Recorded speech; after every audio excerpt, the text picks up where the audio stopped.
Have you ever wondered why you always feel this urge to explain yourself? Why you feel the need to react, respond, justify, defend, even when no one asked you to? It's almost automatic now. Like a reflex, someone questions you, and you jump. Someone doubts you, and your heart starts racing, your mouth opens, and out come the words. We live in a world addicted to noise. Everyone has something to say, and they say it loudly, all the time, everywhere. But if you really stop and think about it, how often do people actually listen? Really, truly listen? How often do we let things sit in silence, unresolved, uncomfortable, raw? Not often. Because silence has become threatening. It's become unfamiliar. And when something is unfamiliar, the mind labels it as dangerous. But here's the truth nobody tells you. Silence is not dangerous. It is powerful. You see, reacting is easy. Anyone can do that. Reacting is the default setting. But holding your tongue, sitting still, feeling the discomfort without rushing to escape it, that takes strength. It's strange, isn't it? We've been conditioned to believe that power lies in words, that you must always speak up, always have something to say, always respond. But that's not power. That's performance.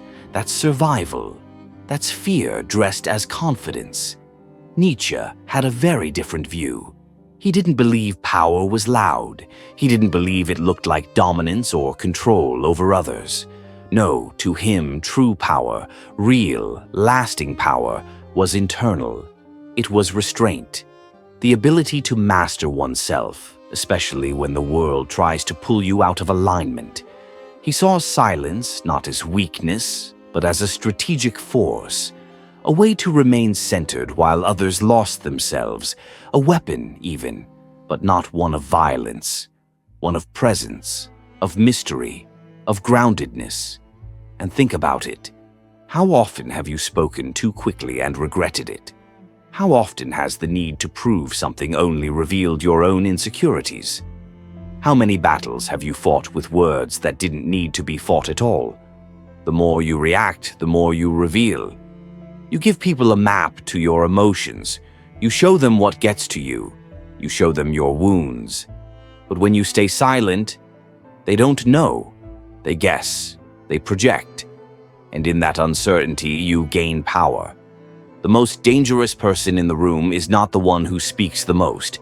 It's the one who waits. The one who watches. The one who doesn't rush to defend their ego, because that person is not controlled by impulse. They are sovereign. If this is all making sense to you, hit the subscribe button and join the paradox theory. Thank you. But let's take this deeper. Why is it so hard to stay silent? Why do we fill every space with chatter, even when no one's asking? Because we're scared of what we might find in the silence. We're scared of being alone with our own thoughts. We're scared of what we might hear when the noise stops. And yet, that is the exact place where transformation begins. When you stop running from yourself, when you stop filling the void, when you let the silence speak. Carl Jung once said, "Until you make the unconscious conscious, it will direct your life and you will call it fate." And silence, real silence, is what brings the unconscious to the surface. It is in silence that your fears appear. Your regrets, your shame, your doubts, but also your clarity, your strength, your wisdom. Everything that's real waits in silence, but most people never go there, because going there means feeling things you've avoided for years. It means facing the parts of yourself that no one applauds, the parts that can't be posted or liked or shared. But Nietzsche didn't avoid those parts. He stared into them. He believed that in order to become who you truly are, you must first destroy who you pretended to be.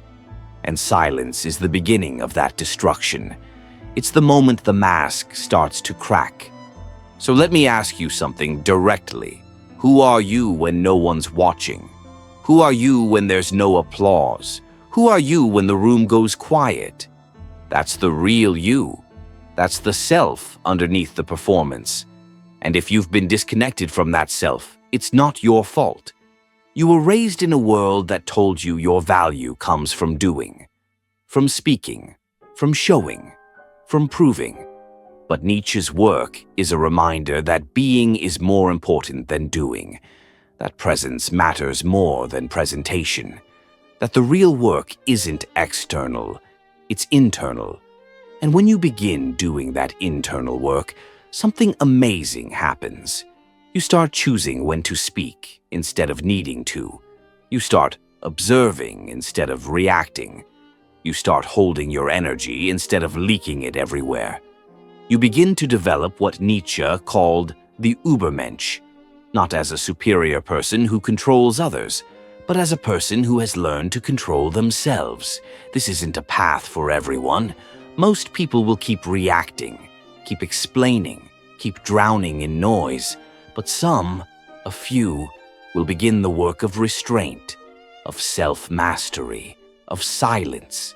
And those few will begin to discover a kind of strength that no one can take away from them. But silence is only part of it. There's another layer, solitude. Most people can't be alone. Not really. Not without distraction. Not without a screen or a song or a scroll. Because solitude is a mirror.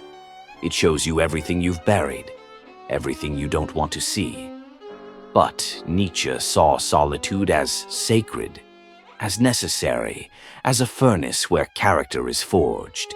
He believed that the higher individual, the one who leads, who creates, who endures, must pass through solitude, not just to retreat from the world, but to understand who they are outside of it. Solitude teaches you things noise never can. It teaches you to sit with discomfort. It teaches you to listen to your thoughts, your emotions, your inner rhythms. It teaches you that you are enough, even when no one's watching.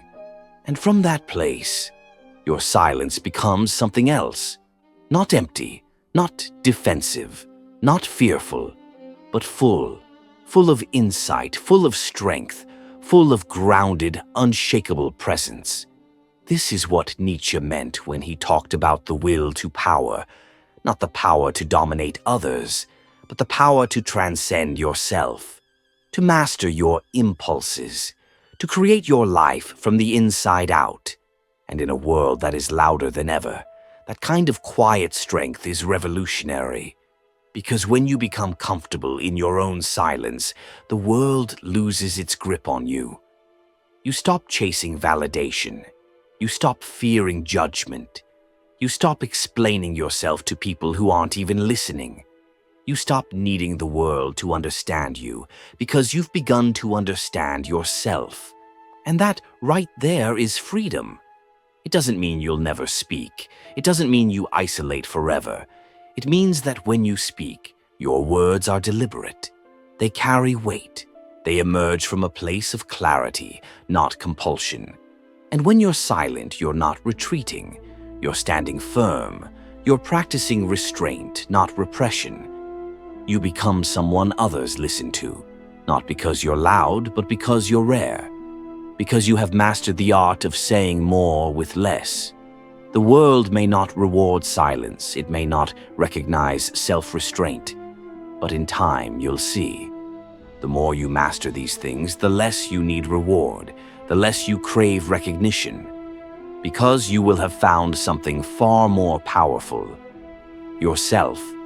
That version of you that doesn't flinch when misunderstood, that doesn't break when isolated, that doesn't beg to be seen, that simply is, unshaken, unmoved, unapologetically whole. That's what Nietzsche was pointing to, not a perfect man, not a man without pain, but a man who has gone into the depths and returned with his own light. And so I ask you, can you be that quiet? Can you be that still? Can you let go of the need to prove and simply become? Because once you do, the noise will no longer control you. And in that silence, you'll hear something you've never heard before. Your own voice, clear, steady, and finally free. And so must we. Before you go, I want to hear from you. What is one thing you know you need to let go of, but haven't yet? Share your thoughts in the comments. I'd love to read your experiences and reflections. And if this message resonated with you, make sure to subscribe.